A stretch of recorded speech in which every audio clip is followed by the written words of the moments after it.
আসসালামু আলাইকুম সকল বাংলাদেশি কমিউনিটি ভাই বোনদের। আমরা বাংলাদেশ রিয়েলটর অ্যাসোসিয়েশনের পক্ষ থেকে আজকে প্রায় ৩০০ জন আমাদের বিভিন্ন কলিগদের ফ্যামিলি সহ এবং আমাদের স্পন্সরদের সহ নিয়ে আমরা আজকে ক্রুজ প্রোগ্রামে এসেছি। আমরা এখন লেকের মাঝামাঝি অবস্থায় আছি। আমরা খুব এনজয় করতেছি আমাদের এই ক্রুজ ট্যুর।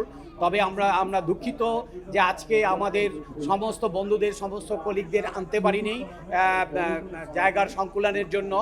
সো আশা করি নেক্সট টাইমে আমরা অনেক বড় ক্রুজ দিয়ে সবাইকে নিয়ে আমরা আবার একসাথে আনন্দ করব এবং আমাদের সাথে স্পন্সররাও আছেন এবং আমরা অনেক এনজয় করছি এবং খুবই ভালো লাগছে আমাদের ভ্রমণ।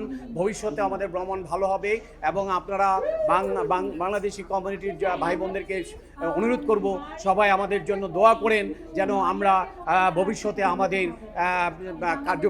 কার্যক্রম আরও ভালোভাবে করতে পারি এবং সবাইকে নিয়ে আনন্দ উপভোগ করতে পারি। এই বলে আমি আবার বক্তব্য আজকে শেষ করছি। সর্বশেষে নন্দন টিভিকে ধন্যবাদ জানিয়ে আমি আমার বক্তব্য শেষ করছি। আমি Dewan Haque, real estate broker. Thank you.